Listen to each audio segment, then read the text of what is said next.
Picture this. You've been lusting after a badass muscle car from the late 60s for as long as you can remember. You finally saved up enough cash to make your dreams come true. So you start browsing and stumble across these Resto Mods. Classic cars with all the modern bells and whistles. It's like getting the best of both worlds, right? Well, hold your horses, my friend. Let me give you the lowdown on 5 crucial factors to consider before you pull the trigger on a Resto Mod. Welcome back to the FMU channel. Today we're diving into the tricky world of Resto Mods. And trust us, you need to know all about it before even thinking about getting one. But wait, before we jump in, we have a tiny favor to ask. Give this video a like and leave a comment to feed the algorithm gods. Why? It helps us create more incredible content just for you guys. And if you're new here, welcome to the party. Smash the subscribe button and ring that bell to never miss out on any of the epic stuff coming your way. Let's get the show on the road.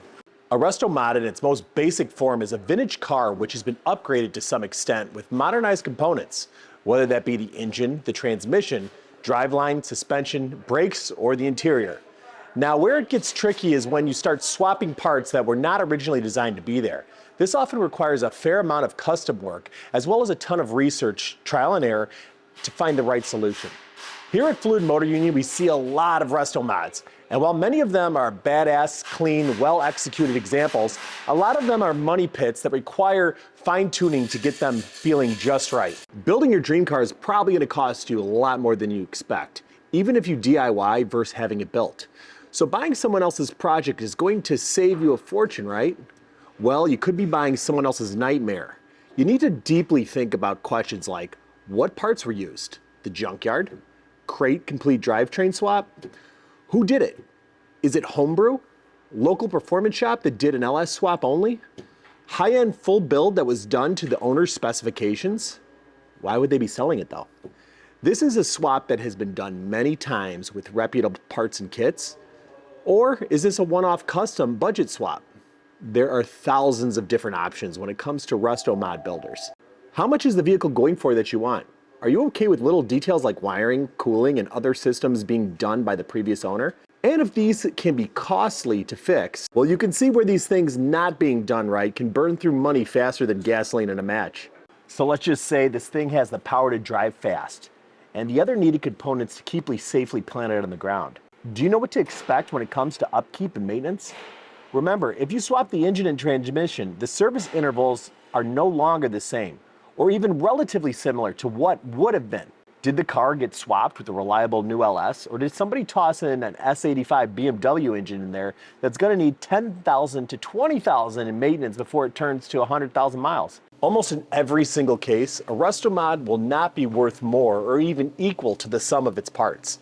If you are looking for an investment, then always stay original. But when it comes to modified classics, it's going to inevitably mean that they lose value over the original. It's the purest dilemma. They're the ones who drive the market. And when it comes to mods, they feel it's like putting a top hat on the Mona Lisa. Why would you? Even high-dollar super builds don't appreciate years after the fact unless there's some tangible history behind it. But it's an event that's as rare as a unicorn. While modernizing cars should and could make the vehicles more reliable, things like performance suspension often need more attention and care. What about the fluid types used? Do you know what trans filter you need? Even if the owner gives you a complete list of everything you need, are they easy to get? Are the parts produced by a small company that have been discontinued, or maybe they went under during COVID? It's going to be a pain in the ass to find all of the items when it comes time to do the maintenance.